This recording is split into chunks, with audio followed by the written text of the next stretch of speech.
The sun was always a welcome sight as it poured through the large windows of our home in Nashville. It was a beautiful morning, like so many others, and I found myself sitting in the kitchen, sipping on my coffee as Nate got ready for work.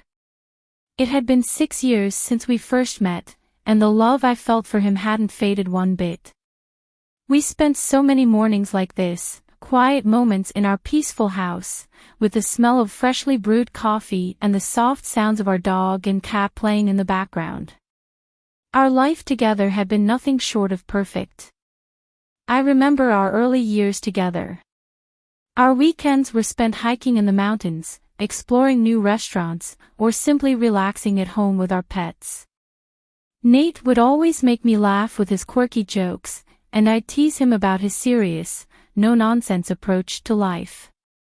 There was an easy, natural rhythm to our days, and it felt like nothing could ever go wrong. Our connection was undeniable, and we made each other feel safe, understood, and loved. Even on the harder days, we always found a way to come back to each other.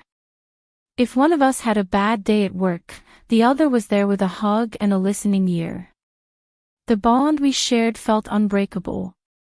But as the years passed, I couldn't shake the feeling that something, although subtle, was beginning to shift. The first signs were small, a missed touch here, an unspoken word there.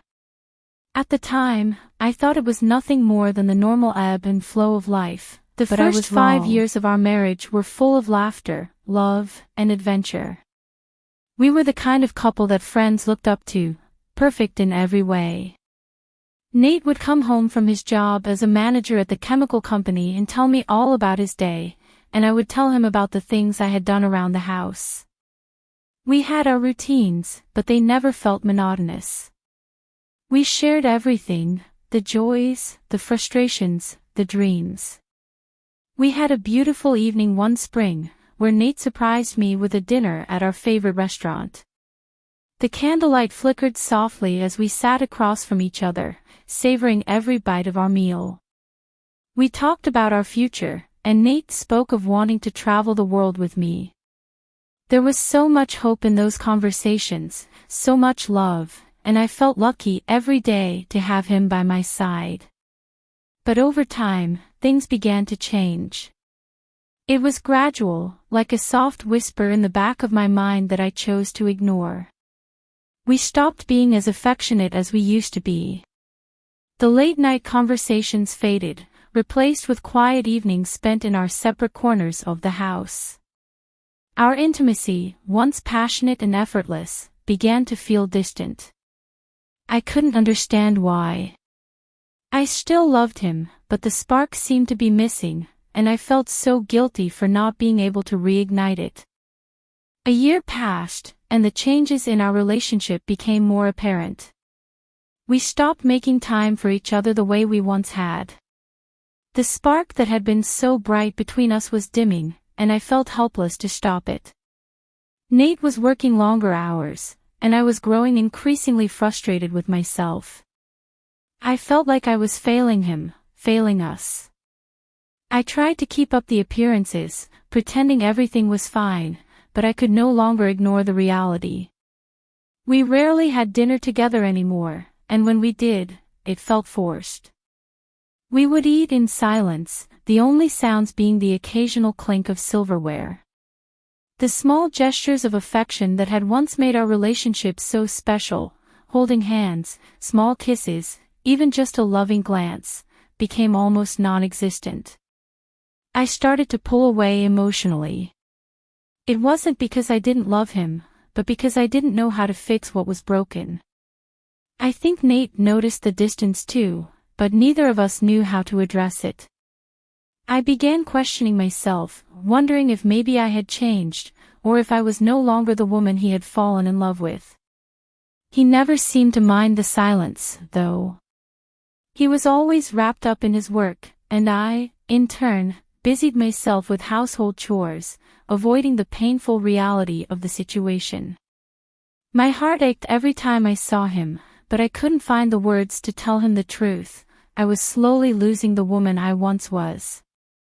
One evening, we sat down to watch a movie, something we used to do every weekend. I curled up next to him on the couch, but I couldn't shake the feeling that something was missing. Our dog jumped onto the couch and nudged Nate for attention, which he gave without hesitation. I watched him pet the dog, and a sharp pang of jealousy hit me. Why was he giving affection so easily to the dog but not to me?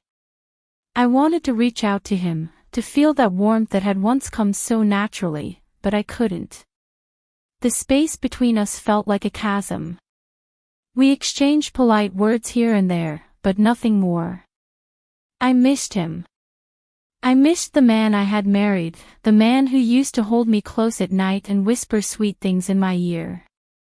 I wanted to reach out, but every time I did, I felt like I was pushing a wall. It was as if we were both too afraid to face what had become of our love. Nate seemed oblivious to the growing distance. He came and went, working long hours, and when he was home, he didn't seem to notice that we were no longer the couple we once were. I, on the other hand, felt trapped. I tried everything I could think of, small gestures, initiating conversation, even dressing up for him, but nothing seemed to break the ice. It was as if we were two strangers, living under the same roof, bound by obligation rather than love. We started avoiding difficult conversations, each of us pretending that everything was fine, when it clearly wasn't. I could feel the growing gap between us. Nate would come home and I'd act like everything was perfect, but inside, I was falling apart. I longed for the closeness we had once shared, but every attempt to rekindle the connection felt like it was in vain. I found myself retreating more into my own world. I spent my days alone, my thoughts wandering to places I didn't want them to go. There was an overwhelming sense of loneliness that had crept into my life. I still loved Nate, but I didn't know how to tell him how I was feeling. I didn't know how to fix something that felt so broken. One afternoon, I sat on the porch, watching the sunset, trying to figure out where things had gone wrong. I thought about the first time I saw Nate, how his smile made my heart race and how we couldn't keep our hands off each other. But now, even when he smiled at me, I couldn't feel the same spark. It was like everything had changed, and I was left here, wondering if we could ever go back to the way we were. The reality was harsh. I knew we couldn't. The 6th year of our marriage began, and the cracks in our relationship deepened. I tried to keep up appearances, but inside, I was struggling.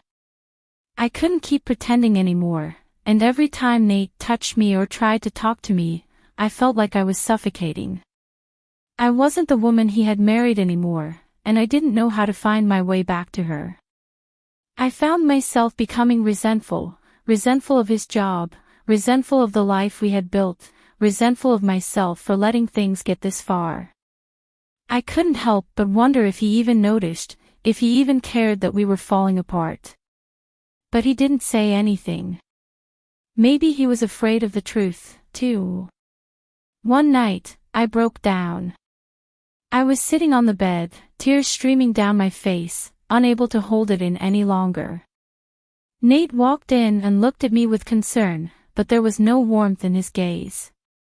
I wanted to scream, to tell him everything I was feeling, but all I could do was cry.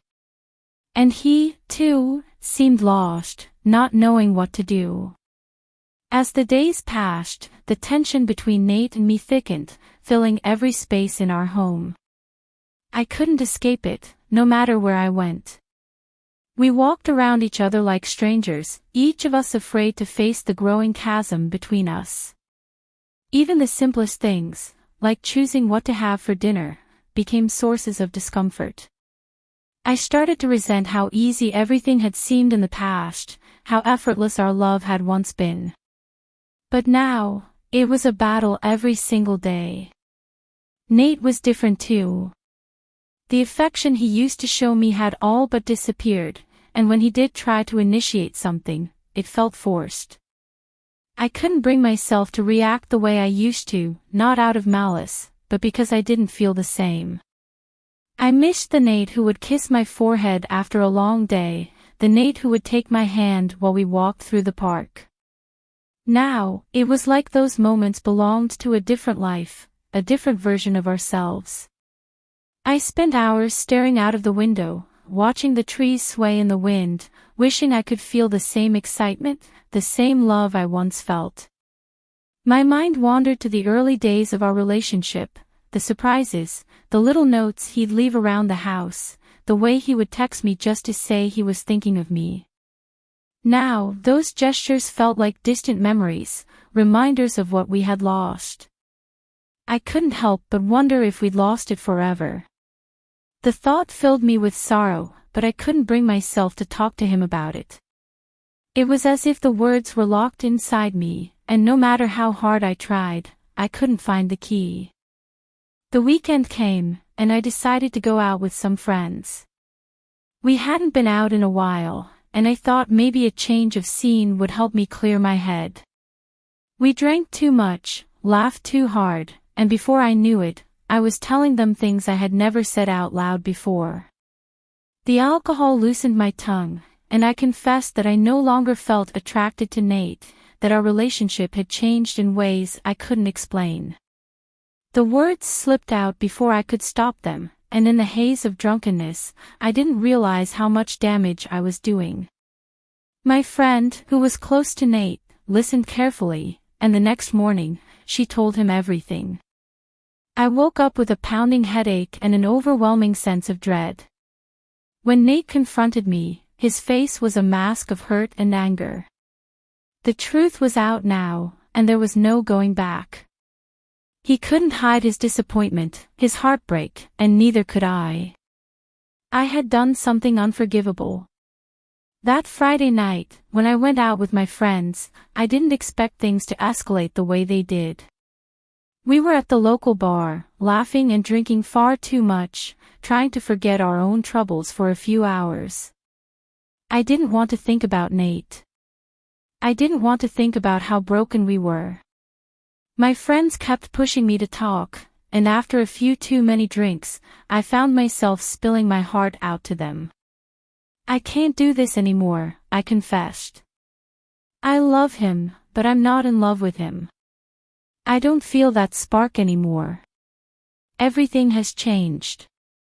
I've changed. I hadn't meant to say those words, not like that. But once they were out, I couldn't take them back. The weight of the truth crashed down on me like a ton of bricks. I felt exposed, vulnerable, and terribly alone. My friend, Emily, who had known Nate for years, was there with me, and I could see the worry in her eyes. She didn't say anything, but I could feel her judgment. And then, almost as if it was an afterthought, she asked me, "Do you think Nate knows?" I shook my head, my throat tight. No. He doesn't. I don't think he has any idea. But the next morning, the reality of my confession hit me like a freight train. I had woken up with a pounding headache and an overwhelming sense of dread. Emily had stayed over at my place the night before, and as soon as I saw her face, I knew something was wrong. She didn't need to say it. I knew she had told Nate everything. I could see it in her eyes. My world began to crumble as the guilt washed over me. What had I done? That afternoon, Nate came home early from work. I had been cleaning the house, trying to keep my hands busy, but when I heard the door open, my heart skipped a beat. I turned to face him, and the look on his face stopped me dead in my tracks. There was no warmth in his eyes, no smile, only cold, painful silence.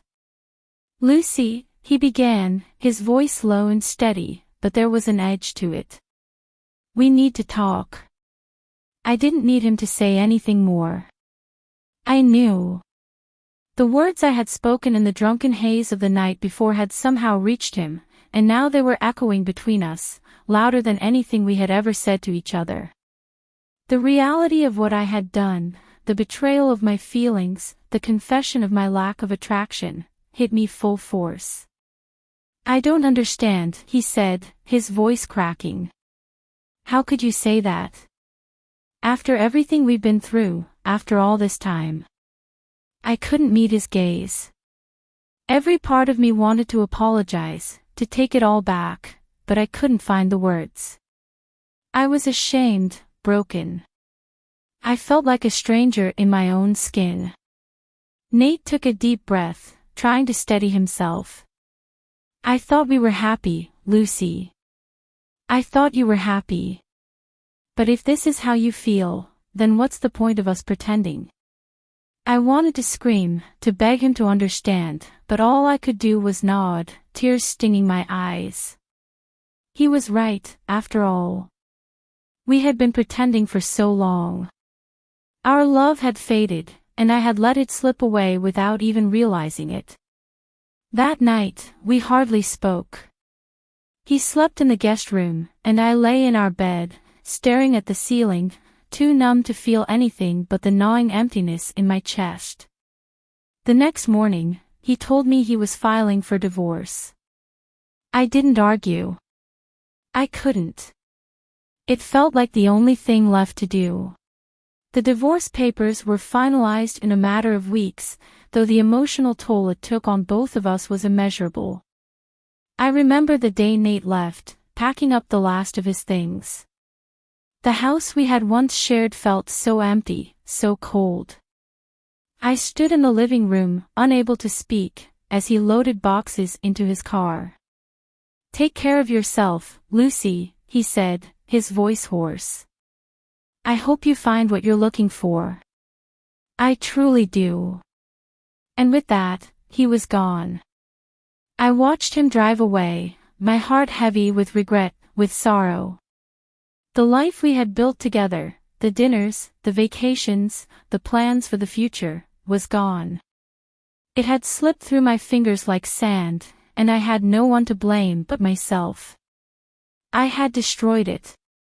In the weeks that followed, I tried to adjust to life without Nate. I stayed in the house, surrounded by memories of us. It was unbearable at first. I avoided the places where we had shared our happiest moments, the little cafe down the street, the park where we had walked our dog, the bedroom where we had fallen asleep in each other's arms. Every corner of the house held a memory, a whisper of what we had lost. I spent more time with my pets, who seemed to sense my sadness. Our dog, Max, would nuzzle against my leg, and our cat, Oliver, would curl up beside me on the couch. In a way, they were my only comfort. But even their presence couldn't fill the void Nate had left behind. I called Emily once, just to talk, to try and make sense of everything. But when she answered the phone, I realized that nothing she said could make me feel better. The reality was harsh. Nate was gone, and so was the version of myself that had loved him with everything I had. I had pushed him away, and there was no going back. It's been months since the divorce was finalized, and I've slowly started to rebuild my life. It hasn't been easy. There are days when I still wake up expecting Nate to be there beside me, and the emptiness feels overwhelming. The ache in my chest never fully goes away, but I've learned to live with it. I've started going to therapy to understand what happened, to untangle the web of emotions that led to the end of my marriage. I know now that it wasn't just one thing that caused our downfall, it was a series of small cracks that built up over time, things we ignored until they became too large to fix. I've also started dating again, though it's hard. I still carry the weight of my past with me. But I know that I can't let it define me forever. I have to move on, even if it feels like a betrayal to the love I once shared with Nate. Some days are better than others. Some days, I don't feel like I'm drowning in sorrow. But the truth is, moving on from something as painful as this is never easy. And even though I'm learning to live without Nate, a part of me will always carry him with me. After all, he was my first love, and even though it didn't last, that part of our story will never fade. If you like this story and felt connected, please subscribe. Thanks for watching Gabby's cheating stories. See you on the next one.